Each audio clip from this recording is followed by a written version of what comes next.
Welcome to this roundup. Digital data has become a criminal commodity. As it drives the rapidly growing criminal activities, phishing, farming, malware distribution, hacking of corporate databases, espionage, extortion, and more are on the rise.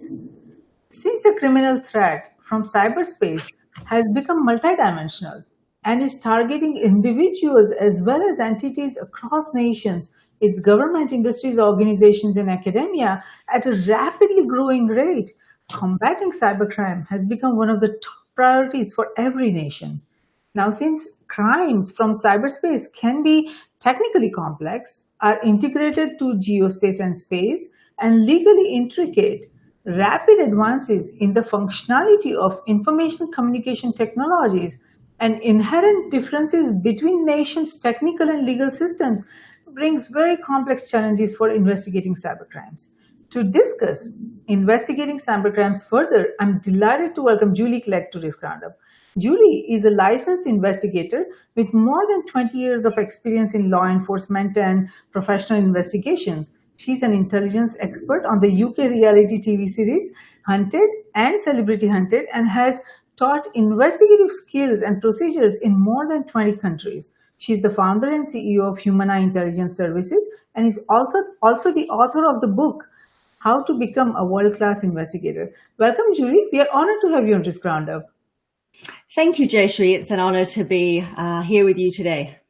Wonderful, Julie. So it seems that there is now a very sophisticated and self-sufficient underground economy that has originated from cyberspace, in which digital data is the criminal commodity. What is driving this exploding criminal activity to steal data, and how big is it, and where is it going? So what we're seeing, Jayshree, now is this pervasive new form of criminal behavior.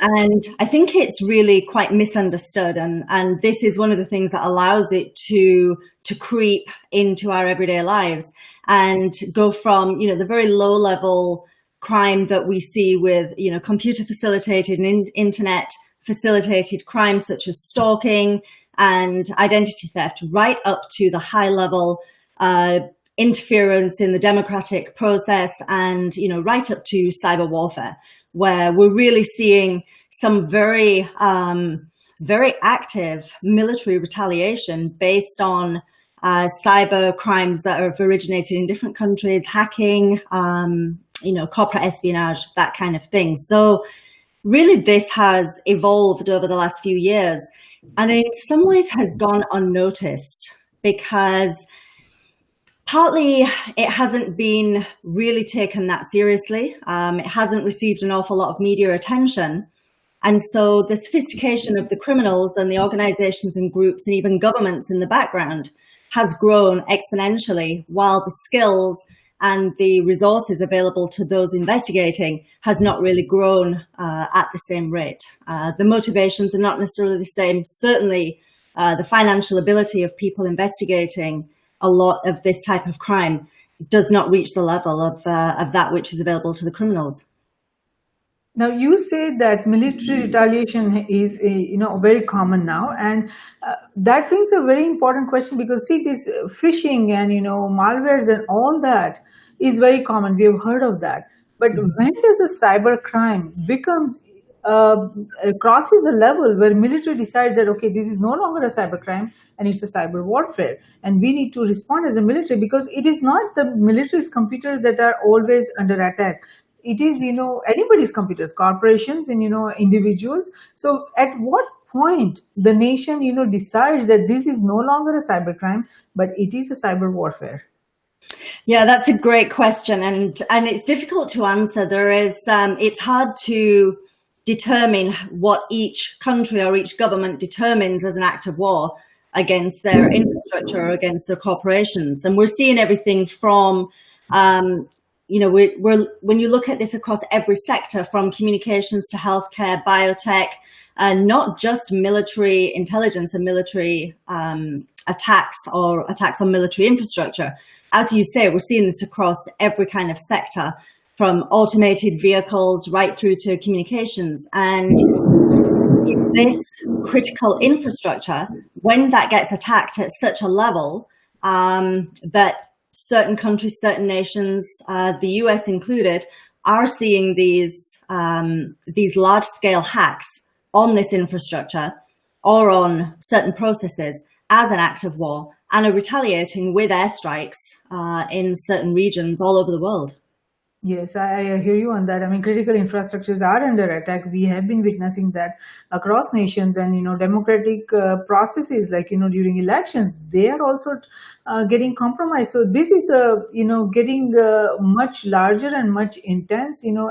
Everybody has some agenda.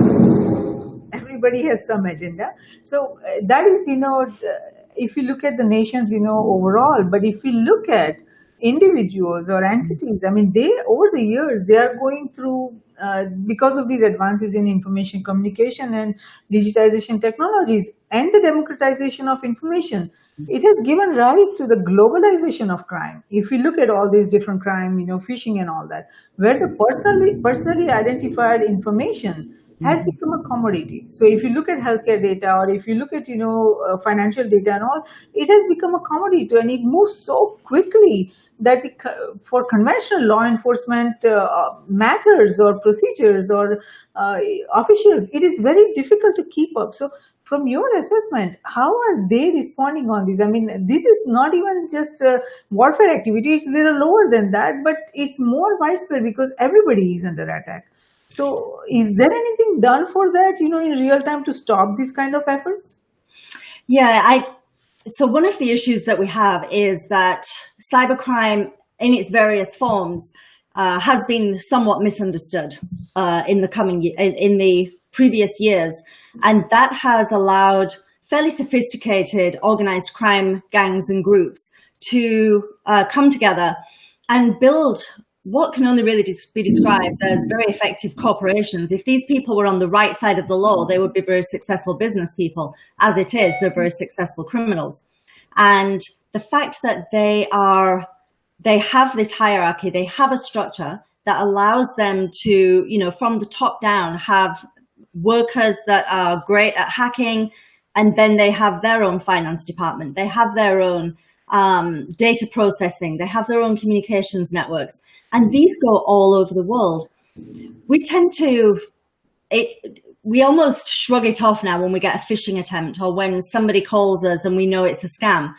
We shrug that off. We laugh at it. We're proud of ourselves that we are able to circumvent some of these lower level crimes, but many people aren't.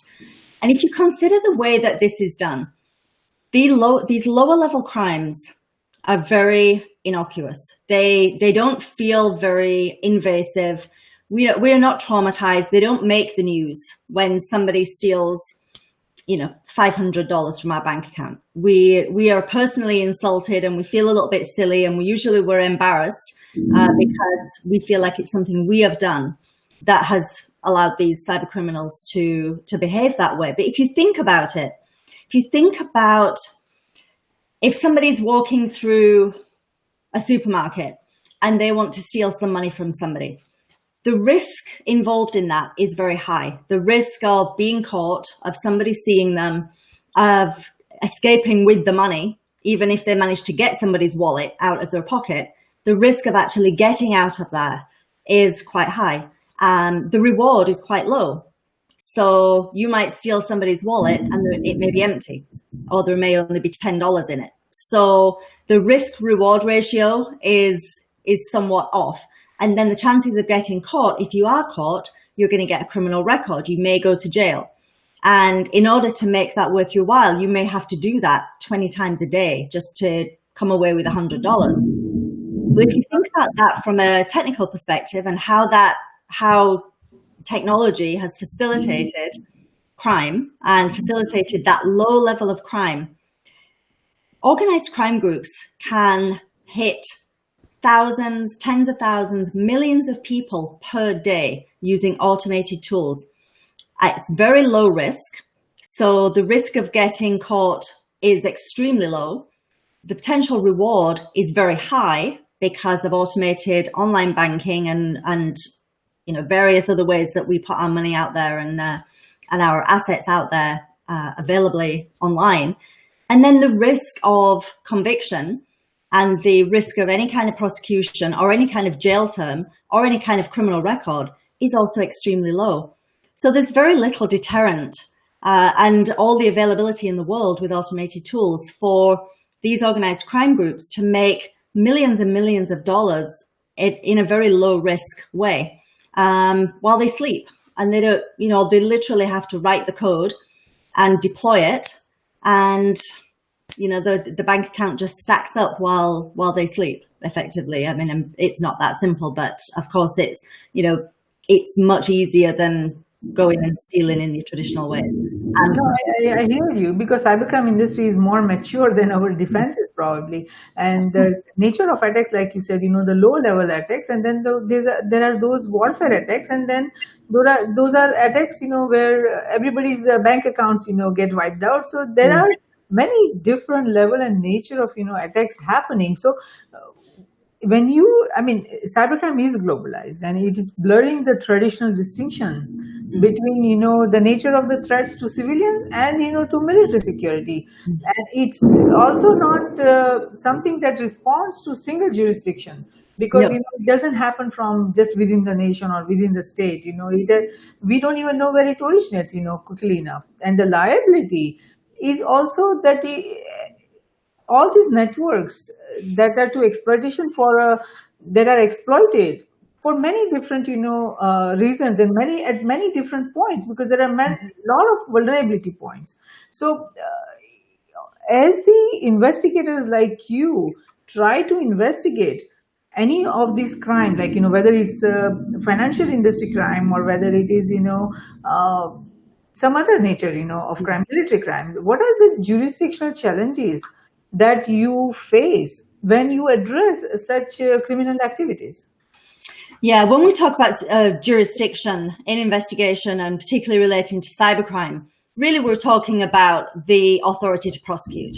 So, and it's a very, very complex and grey area, and a real inhibitor when it comes to investigating cybercrime. Typically, the jurisdiction of any crime is the region where the crime occurred. Now, in physical crimes, that's very simple, because often the criminal and the victim are in the same place at the same time. Now, with cybercrime, even if you are able to determine where the cybercrime occurred, now this may be where the location of the victim was, or it may be where the location where the original crime occurred. Now, where it may well be that the crime occurred at a different time to when it becomes apparent. Sometimes it's months later when a crime actually becomes apparent. Tracing it back to where that occurred is very, very difficult. And then depending on the type of crime, the jurisdiction may not be the point where it originated. It may have originated in a place that all you have is an IP address. Well, one of the other issues with having an IP address is having a location of a computer, or having a physical computer itself, still doesn't put somebody behind the keyboard. So all of these inhibitors just creates this minefield when it comes to jurisdiction. Where do we prosecute? How is it prosecuted? Does a crime even exist of that nature in the jurisdiction where the crime has occurred? Was it a crime at that time? Or is it a crime over here, but not over here? Does the law exist where it originated? And quite often we see cyber criminals are originating crimes in jurisdictions where their activity is not a crime, even though it's a crime in the place where it's occurring. So this is a very complicated issue, and we've seen this certainly in the last 10 years, this has become an increasing problem, is that all legal matters, legislation, prosecution, regulation, is not able to keep up with innovation and the exponential growth of technology, and particularly in the areas of cybersecurity and cybercrime. And so we're seeing this widening gap of using the law, which is a blunt instrument, to try and deal with something that is fast-moving, fast-paced, elegant in many ways, and is able to be quickly changing as cybercrime is. we're dealing with issues right now and crimes that were not crimes 2 years ago because the technology doesn't exist. And in 5 years, we'll be dealing with crimes that we've never heard of today. And it's very difficult to plan for future crimes when we're struggling to even deal with the infrastructure that we have right now. Yes, very true. It is very difficult. Even if you get the IP address, there is a lot that still needs to be figured out. So, I mean, you are also right about that we don't have the tools, and maybe there is a need for AI police that just crawls all across the internet to see what is happening, and then prevent where they can. And if they cannot prevent it, at least they collect the data so that it's easy for investigators to follow up. So hopefully it will come in the coming years. But as you just said that the IP address is the first point, but investigators like you, do you go after search and seizure? I mean, what should investigators ensure as they begin their search? I mean, IP address is one thing, but what else you need to focus on? Yeah, I mean, any cybersecurity investigation, depending on at what point you become involved as an investigator, really factors in two things: your cybersecurity and your digital forensics. You're going to be looking at where is the information. First of all, what has happened? How has it happened? How is it technically possible for that to have happened? There may be a number of ways, or there may be only one way. So it's determining, is this, let's say, in terms of a corporate espionage situation, has this occurred internally or externally from the organization? Did it utilize any kind of social engineering? Is this a purely technical issue? Is this cyber enabled, or is it technology enabled in that, or is it cyber assisted? So was it a human using a machine, or did it originate with a machine that's then taken information from a human? So figuring out all of these pieces, first of all, then you look at, really, you reverse engineer what has been done. So this is the originating point of the crime. Is that the location of the actual crime itself, or did the crime originate somewhere else? If this is something, some kind of malware attack or some kind of ransomware attack in a corporation, then potentially there is some kind of social engineering issue involved, or it may just be that this is a widespread cyber attack. So really, reverse engineering is important, and also understanding what is technically possible and what's not technically possible is very, very important. And this is certainly one of the issues we're seeing right now in cybercrime investigations, is lots of tech-savvy young people that have huge capability online and are growing up with digital knowledge and as digital natives, and then older investigators who are my generation and above, Generation X, and in some ways millennials, who are developing great knowledge and have spent decades in this industry, but have not grown up with this technology. We've only been dealing with this in the workplace for, at the most, 20 to 30 years. And the exponential changes and growth in the capabilities of this technology in the cybercrime field is more than most people can keep up with. So merging those two skill sets together, the younger digital natives and the older investigators with that tenacious mindset that understands the process of investigation, is really, really key. And I think this is one of the reasons why we're seeing this massive growth in cybercrime and very few prosecutions. In between 2018 and 2019, there was a 75% increase in the number of reported cybercrimes, and only 1% of those reported crimes resulted in a prosecution. 1%. To me, it's that it's a glaring problem, and it's only going to get worse. That gap is only going to widen as time goes on. Very true. It gets worse. And I mean, if you look at the corporations, I mean, bring your own devices, that also brings a lot of vulnerabilities, because we don't know if those devices are secured, and you connect it to your, internal internet or intranet, then, you bring those vulnerabilities to your, network. And then if you look at healthcare industry, I mean, most of the devices are so outdated, they don't have enough security on themselves, so it is very easy to compromise. So there are a lot of industries that are facing a lot of vulnerability. So you are right that it is a widening gap, and security is becoming a big problem. And going back to the IP point, because I think it remains very critical to the investigation. So if anything happens, you are as an investigator, you are, let's say, in UK, and something happens in Canada. Now, you quickly cannot, how quickly can you get the IP address of any crime? And how do you get the IP address? Is there a process you have to follow, or is it technically possible just sitting anywhere in the world that you can quickly get the IP address? So that's a complicated question because it depends on the jurisdiction. So ideally, you would be able to get that IP address. But first of all, you may not get an IP address that you can trust. It's very, very simple to obfuscate your identity online these days. So, you can use Tor, like some kind of onion router. You can use a VPN. There are so many ways to obfuscate your identity in the first place that even if, as an investigator, you're able to obtain an IP address fairly quickly, very, very difficult to figure out whether or not that's likely to be an accurate IP address, particularly if you don't know where the crime has originated. If it could be in a Middle Eastern country, or if it could be in Australia or anywhere in the world, then figuring that out is very, very difficult. And that is only the first step in the investigation.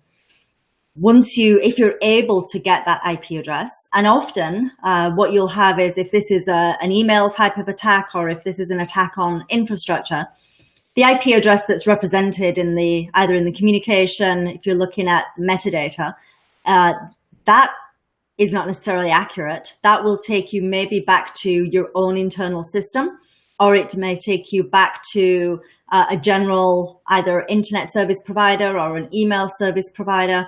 So then there's a fairly lengthy process of having to make certain applications with a warrant to that internet service provider, or that whichever service provider that is, to then give you that information. Well, that can take months.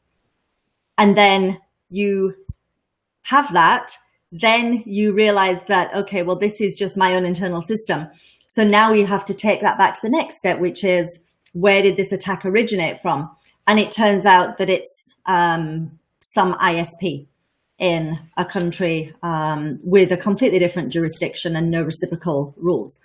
So then trying to have that country or somebody or that ISP give you that information, when you receive that information, it turns out it's an ISP, it's an IP address pool.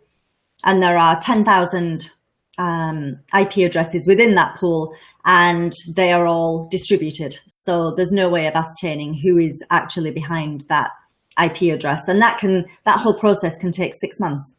Yes, very true. And I mean, that is very critical, the timing, because most of the ISP providers, they don't save the data for a long time. I mean, they can save probably for 2 months, 3 months, but more than that, unless you have some kind of legal, authority, they don't save that kind of data for a long time. So if it takes you 3-4 months in just finding out that, IP address or, locating them, then it's by the time all the data is gone that you need for investigation. So let's say, a healthcare facility is under attack. So how should the computer devices be handled if the crime was device based? And how would any corporation or any entity would know where the, crime originated? Is it, based on the device, or it was based on the social media? So how would they know immediately, what steps to take? Yeah, I mean, it's, detecting the crime is the first, or detecting the attack is the first step. Obviously, you touched on ISPs and the amount of time they hold information. And again, that's different with every country. Australia passed a law recently. They have to keep the data for 2 years, but they're the only country that really have that length of time. For most countries, it's 6 months, unless there is a specific request made for a certain piece of information, and then they will keep it for up to 12 months. But really that creates a very quick timeline when, as you mentioned, it can be very difficult to detect these attacks. If you don't detect them immediately, then your window of opportunity when it comes to locating that information and who's behind it is very, very small. So really, yes, it does come down to, as much as possible, prevention and very early detection, very early warning of some kind of attack. Now, in many cases, the quick attacks that you'll find out about are ransomware. They are attacking you for a certain reason, or a phishing attack.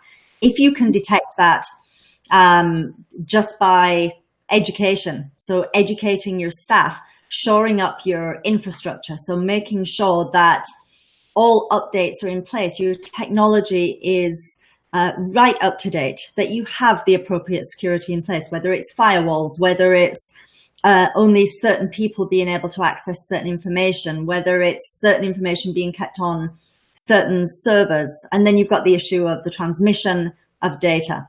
How do you protect the transmission of data? Because there is always a point of weakness. Doesn't matter how well you encrypt something. We've shown time and time again that encrypted data still gets out into the public arena, not necessarily because the encryption is broken, but because there has always got to be a point of decryption. And regardless of how well the person or the transmission of that information is done, there is always a point of decryption at both ends. And if both of those sides of that data isn't protected, if the security isn't as good as the encryption in the middle, then you may as well not have any encryption at all, because your data is at some point going to be in the clear, and then it's probably stored in the clear as well. So that a lot of people and corporations, big companies are fooled into thinking that their information is safe because it says encrypted. Yeah. And in actual fact, it's encrypted for a certain period of time within its lifespan, whether it is at the beginning of that, when it's created and encrypted, sent an encrypted email, at some point that's decrypted. At some point, it's probably stored in the clear on a server, and that's where it's vulnerable.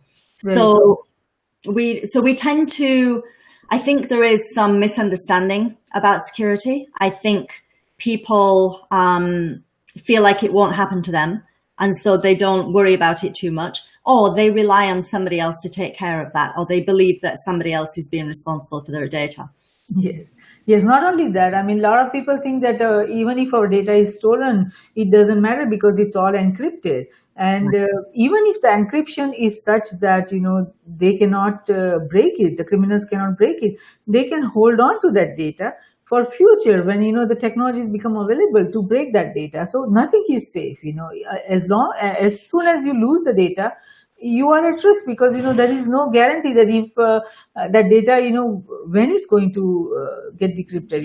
It could be today, it could be tomorrow, it could be in 6 months, but it will be vulnerable, and it will get decrypted. So there is nothing safe. But one point you discussed earlier was about the challenges with the resources for investigation, is that the investigators are not technologically savvy, and technologically savvy people, they don't have the understanding of investigation. So how is technology used for cyber investigation? That's one point. And another is that the challenges, as you mentioned, with the human resources are there, but do nations have necessary technology resources, or do we need more efficient technology? So we are seeing more awareness, certainly, around education in security and education in technology. And we're seeing more and more people discussing open source intelligence and its application in investigations. However, what we're seeing is more and more people being involved with coding or being involved in writing script and that kind of thing, which is great. And that will be the thing that helps us prevent future issues. But certainly from an investigation perspective, and I've been in the education field for the last 10 years, teaching governments and law enforcement and military and Fortune 500 companies and large corporations how to protect themselves and how to investigate using the internet. And it's actually shocking to me that, first of all, training is one of the first things to be cut when budgets are cut. It's not seen as a priority. They're seen as, well, we can outsource this, or this is not really a big problem, it's not happening. And we're seeing a lot of that in this genre is, well, there's barely any prosecution, so this isn't a problem. As a side note, I was asked recently to go and speak at a Crown Council training day for judges and on the dark web. And one of the judges, I never went and did the presentation because the judges got together and decided that because they had never had an investigation involving or a prosecution involving the dark web, that it wasn't a problem in the criminal world. And so they didn't need to know about it. So that really speaks to a big reason why there are very few prosecutions in this area, is because it's so misunderstood. The education isn't there for the people that need it. The people that are investigating at a high enough level to make a difference don't have the resources. And I'm talking about people in government, where they just do not have the time. They're crushed under their workloads. And that's not to say they don't have the motivation or the desire to improve in this area, but the infrastructure just is not there. And, the money is not there. The training is not there. And the commitment, honestly, is not there to cybercrime. We're seeing exponential growth in cybercrime. It's now anticipated that the global cost of cybercrime will hit $6 trillion by 2021. That's less than 18 months. At the moment, it sits around 3 trillion. So we're looking at a doubling of cybercrime cost to the global economy, right up to 6 trillion in 2021. And that blows my mind that more is not being done, because this is not just money out of our pockets. This is a problem that affects us globally and is going to turn into cyber warfare. This is not low-level identity theft. This is cyber warfare. And I do not believe that globally we're taking this seriously enough. Yes, no, nobody is taking it seriously. And it's the other challenging thing is we are just focusing on the electronic evidence or the networks. But because the cyberspace is connected to geospace, space, and aquaspace, I mean, we just heard a crime happened from space, right? So there are, a lot of different ways that crime can originate, and a lot of different infrastructure spaces can get impacted because of the cyberspace.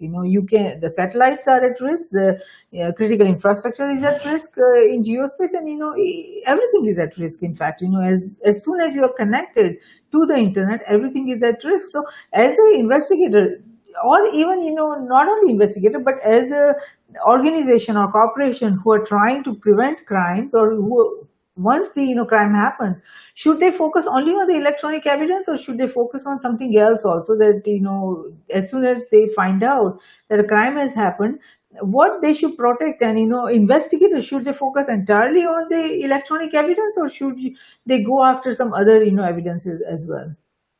So my advice would be, as soon as you are aware that there's any kind of breach or any kind of penetration into your systems or any kind of attempt, take everything offline and make sure that everything is preserved. So, a forensic examination, if that's going to be done, any kind of digital forensics, they need everything in its current state. Now, that doesn't mean switch it off, because when you switch something off, or when you disrupt something in that way, then it could well be that you lose the evidence that's there. So, and then the other thing you want to make sure of is that somebody comes in that actually knows what they're doing. Don't try and preserve the evidence yourself, but leave it in its current state and allow a professional organization to come in and mirror exactly what has been done, so they're not interfering with your own infrastructure, they're not interfering with your systems, and that they don't create some catastrophic situation because there's an inbuilt kill switch somewhere. So somebody needs to come in and do that professionally, so that the entire system can be cloned and the investigation is done on that cloned system.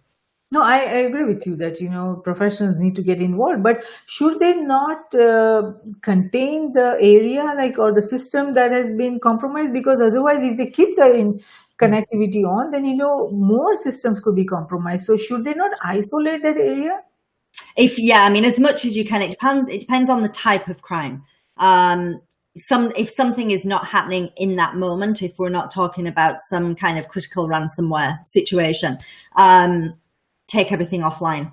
Sometimes it's a fine line depending on what it is that's occurring, because The moment you take something offline, you will lose that trail of evidence going behind it. And sometimes if you don't want the person that's committing the crime to know that they've been detected, in order to maintain that continuity, because as soon as you break that continuity and you lose that evidence, you may lose the trail of being able to detect where it's coming from. So it's a very individual call, and you have to determine what type of crime, what's the level of risk. If we're talking about real risk to life and limb, then you don't care about the evidence, you save the people. If we're talking about a risk to a critical infrastructure, I would also suggest that you deal with that very, very carefully. If you cut that off and you worry about the evidence later, you always save people. If we're talking about a loss of money, then that's a different matter, depending on the amount of money. If we're talking about interruption or interference with the democratic process or with general safety, then, each of these things, that every sector, every type of crime, the level of crime, who you suspect is involved, the seriousness of the threat, every single thing has to be dealt with on its own merits. And you have to really make that decision based on what it is that's occurring. But I would always suggest to get some advice immediately before you touch anything. Sure, of course. Yeah. Let's be provided that, the organization decides to keep the system on so that, professionals can get some sense out of it before they shut down. Is it easy for the investigators to go and monitor traffic on the internet to be able to make sense of cybercrime? So let's say, an healthcare hospital, is under attack, and they decide to keep everything on, and professionals like you go in. How do you monitor traffic? And is it easy to monitor traffic to see who is, coming, what they are doing, all that? Is it technically possible? Yeah, it's certainly technically possible at the server level. You need to, first of all, gain control of your traffic, of your server. If you've lost control of that, then that's a different story altogether. If you still have control and you're able to monitor the traffic that's coming in and out, that's how a lot of this type of crime is detected, by looking for those anomalies, detecting something that looks unusual or that doesn't seem right. Sometimes you can isolate just that piece of traffic and secure everything else. But really, when you're dealing with any kind of critical infrastructure, like a hospital, a healthcare facility, like automated vehicles, like anything in the oil and gas industry, anything to do with defense, you really, really need to have a contingency plan in place for all of these potential types of attacks. And you really need to have an offline backup of all of your data so that if something does occur, everything isn't lost. Anybody that deals with other people's data has a responsibility to protect it. And this is becoming more and more important. We've seen GDPR in the UK and in Europe, where we have a very stringent responsibility to take care of other people's data and to protect the data that either we are in control of or that we process. That really comes down to the infrastructure that's processing that data. So you have to be able to have a plan in place to take that information offline, to still preserve that data and still protect it. And if you can't do that, or you haven't done that, then you have a responsibility to notify those people whose data has been breached. Yes. That has occurred. Of course. No, those laws are coming, and it's going to help a lot of people because the data will be protected. Otherwise, it will bring accountability to the people who don't protect it properly. But as an investigator, let's say you keep the internet connection on. The organization keeps the connectivity on for you, and you go in. You try to monitor the internet, and are you allowed as an investigator to intercept communication, or how does the real-time monitoring happen, as an investigator for you? Yeah, so again, it would depend on who owns the data. It's a very nuanced situation because it depends on where the data is flowing and whose data it is, and whether or not that data belongs to other people and what their expectation of privacy is. Ultimately, you have a responsibility to protect the data that you have and to protect the people, perhaps over and above your own infrastructure. So you've got to make that decision at that time. If you're dealing with other people's information or any kind of critical infrastructure, you have a responsibility to protect that first over your own systems. So that would have to be your first priority. We would go in and we would examine exactly what's happened. And it is, sometimes it comes down to a tough ethical call in that, do I save this or do I save this? In order to investigate this, I'm going to have to allow crime to continue. I'm going to have to allow something else to be perpetrated that I can't necessarily control in order to monitor where that's coming from, in order to either stop what's happening or prevent future crime. And, investigation is full of these nuances. It's full of those types of very difficult, critical decisions in the moment. And it's certain jurisdictions in the world have actually set up systems or processes based on their own laws and jurisdiction. So in Australia, for example, their technical laws are quite different to the rest of the world. And quite often, if you need some kind of undercover or covert work doing that would be illegal everywhere else in the world, you can move the server to Australia because they're actually allowed to do that over there. And that's been done in cases of widespread child exploitation, where there's been certain measures put in place by criminals to prevent law enforcement infiltrating groups. Law enforcement took control of those servers, moved them to Australia, where the laws weren't as stringent on undercover work, and were able to crack that entire system. So there are workarounds. A lot of it does come down to integrity. It comes down to using the infrastructure that you have, and also knowing what else is available and what can and can't be done based on the priorities of your security. Right. No, I hear you on that. Now, when a crime happens, we do not know. As an investigator, you would not know whether it's a criminal investigation or whether it's a civil investigation. Right. So how is a crime scene determined and processed, and how does the digital forensic are different between a civil or a criminal investigation? So often, if I'm dealing with an investigation of any kind, you know fairly quickly whether or not a criminal offence has occurred, or whether this is just something that is some kind of corporate wrangling, or whether it's some kind of political issue, whether or not this is likely to end up in court, whether you're gathering evidence or whether you're gathering intelligence, because the measure of guilt, the measure of the successful prosecution based on being able to prove something is likely to have happened. It's very different based on the level of court that you go to. So proving something beyond a reasonable doubt in a criminal court of law is quite different to saying, well, the balance of probabilities is that this has occurred in a civil case.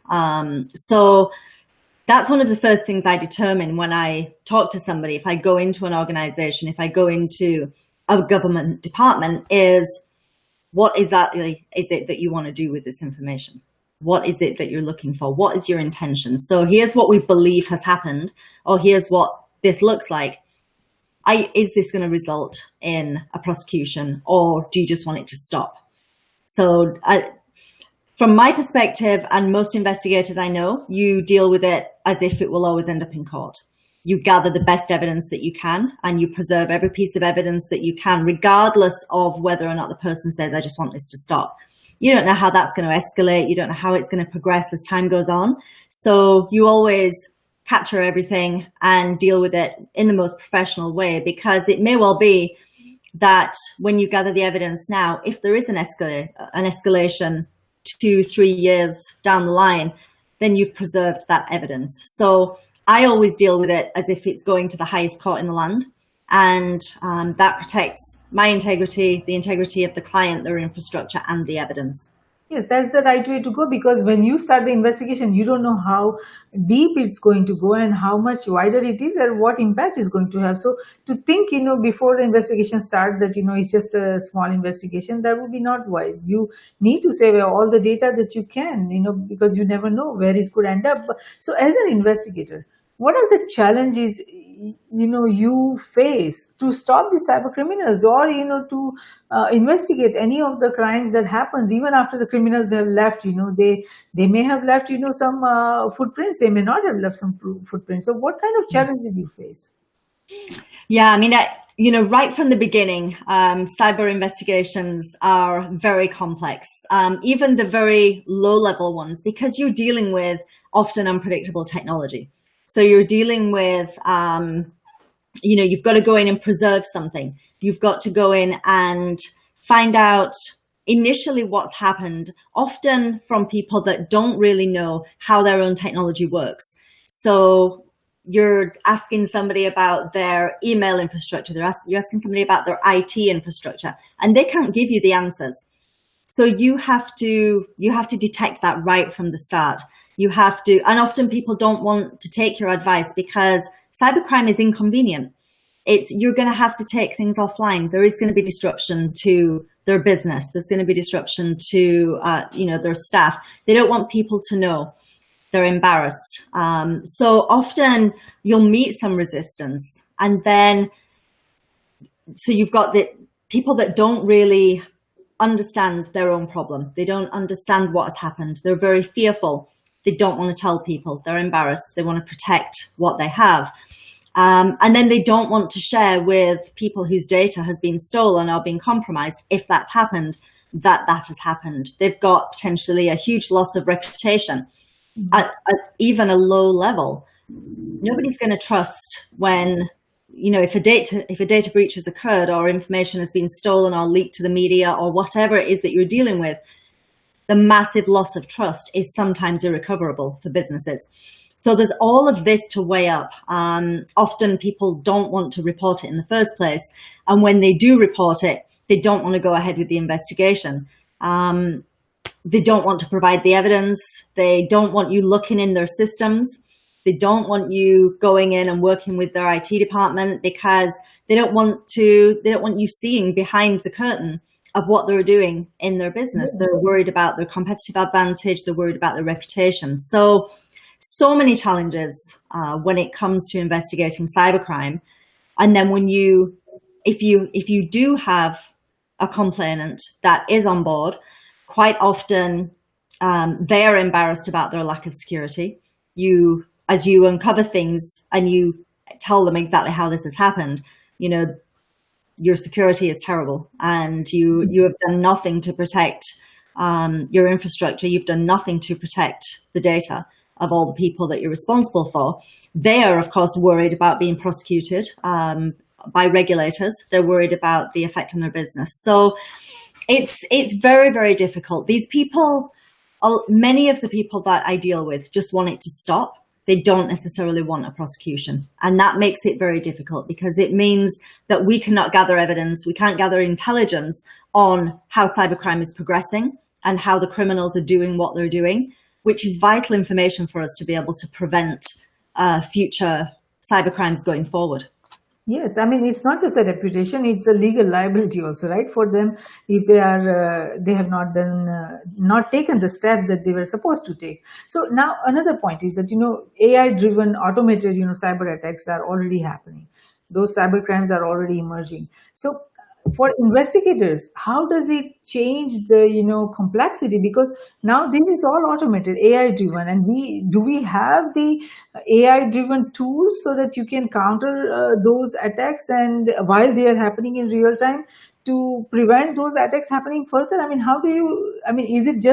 does it just end up becoming an investigation after the attacks happen, or you can in real time you can save those or prevent or defend from those attacks? Yeah, so artificial intelligence is really going to bring in a brand new era of cyber attacks across the board. When you think about the technology that we have in our homes and the future technology, any single internet connected device, whatever that is, we tend to think of our smartphones, we tend to think of our computers. We tend not to think of our smart TV or our smart doorbell or our smart vehicle or our gaming system or our smart fridge or all of these devices, anything that is internet connected, is now a potential tool in the use for cybercrime. And we don't think about that. So that's only going to become more and more prevalent. And it's interesting that the more and more of these Internet of Things tools that we see, these devices that we're bringing into our home and that are monitoring us 24/7, and that we're welcoming because we want this, this technology-assisted life. We want to be at the forefront of innovation. We want the cool things in our home. But we don't realize that a lot of these devices do not come with any kind of real security. There is no robust way of these devices to protect your data.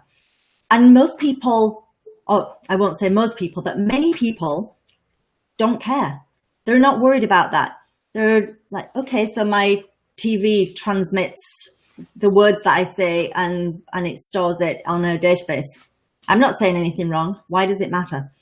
People don't realize that the extent of the information that's out there about them, about their infrastructure across the board, is becoming so insidious that, from voice printing to face printing to their movements geographically, wherever they go in their vehicle, on foot, we carry an electronic device with us all the time. And just about every device that is around us at any moment is monitoring what we're doing. Yes. And we're not really thinking about how that's going to impact us, because it's not how it impacts us now that matters. It's what that means in 5 years.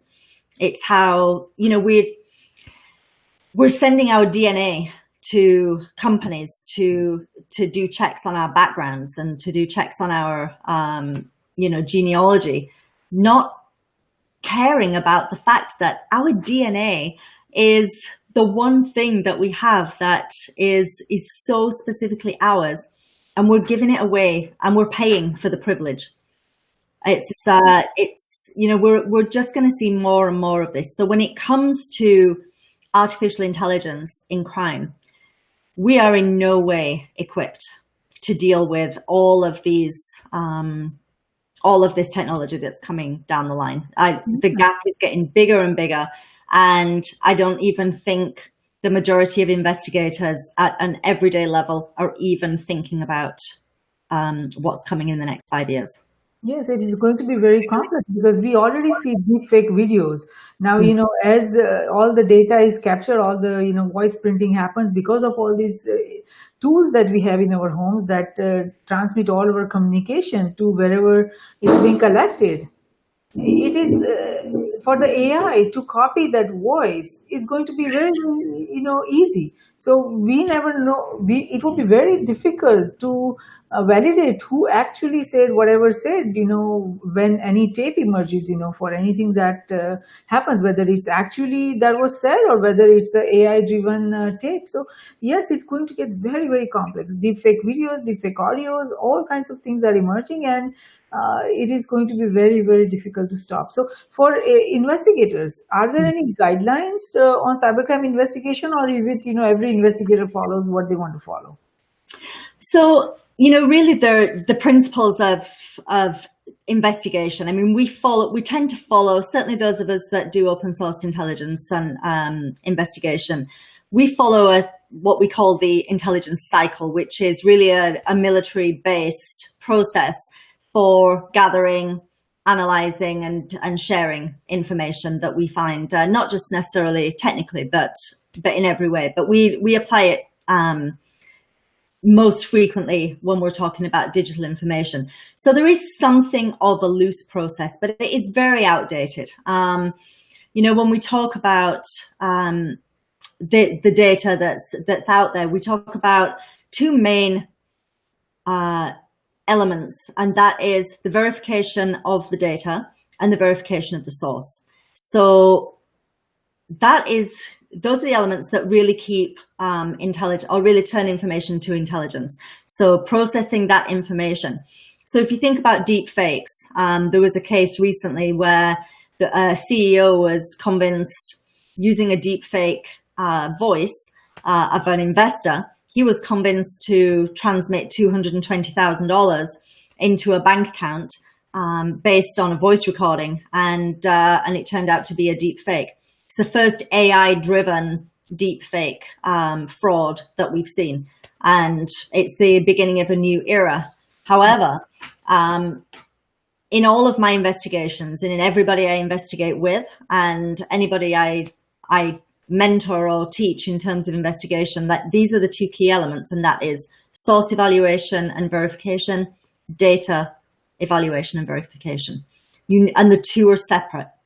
You have to verify the source and verify the data. And if there is any doubt, and I use a scale, so a numeric scale, which actually comes originally from the police, to verify those things. And if you cannot verify with maximum certainty that both are genuine, then you can't call it intelligence. You can't call it evidence. Yeah. So that's that is always my encouragement to investigators: is you have to verify the source and you have to verify the data. And if you cannot, if there's any doubt on either of those things, then you have to dig into that further. You can't end an investigation with ambiguity and evidence that's not 100% confirmed. And this is where artificial intelligence is going to make that very difficult for us, because it's so it looks so real.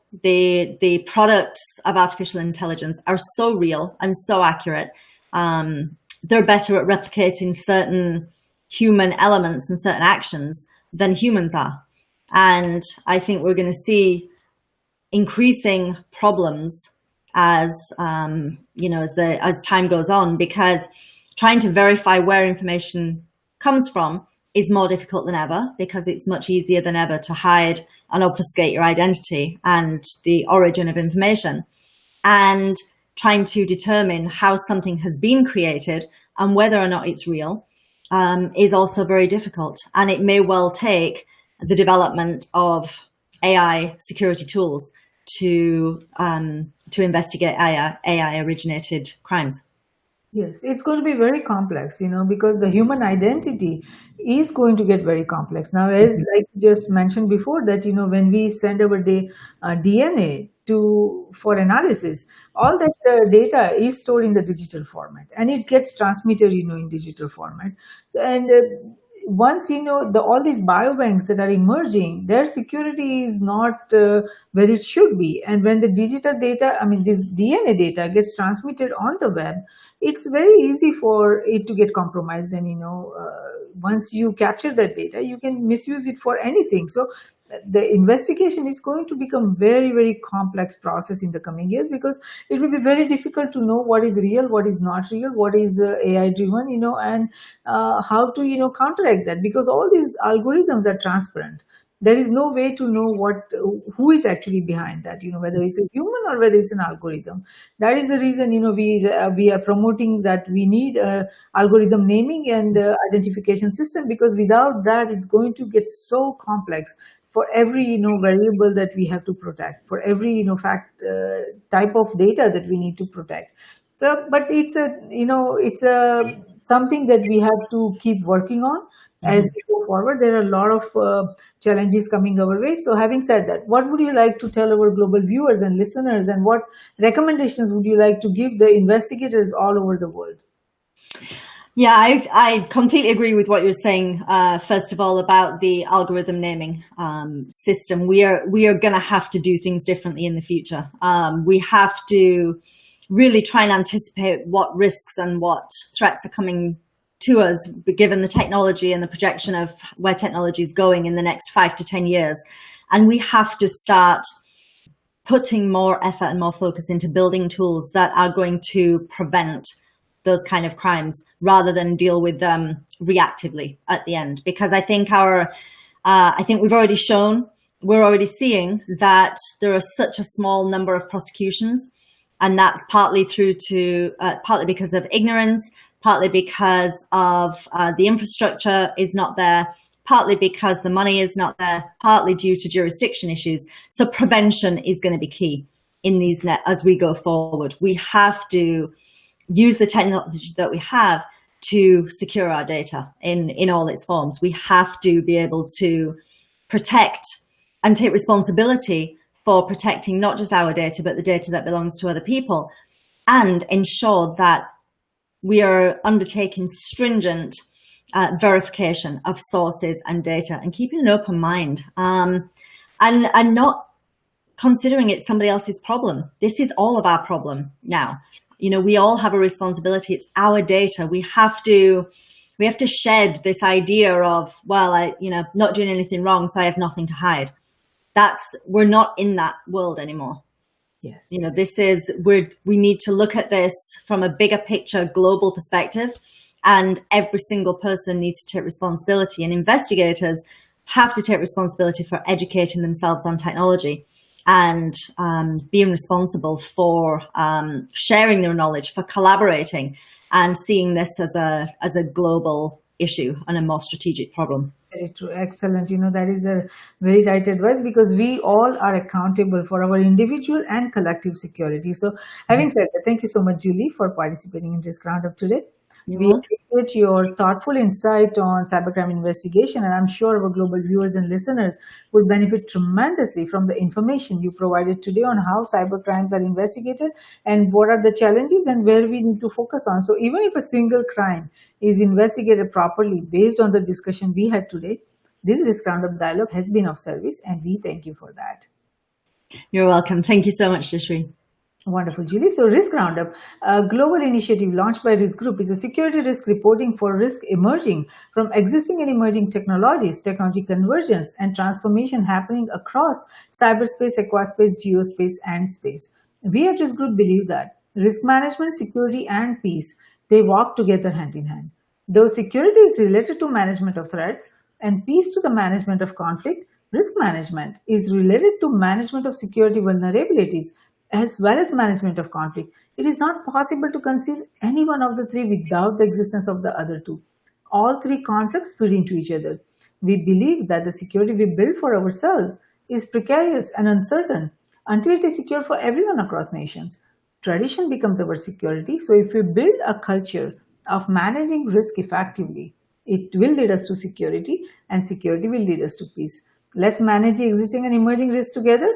For more information on the Risk Roundups, to watch the Risk Roundup videos or hear the Risk Roundup podcast, please go to riskgroupllc.com and do not forget to subscribe and share. Until next time, I'm Jayashree, host of Risk Roundup, signing off. See you next time. Thank you.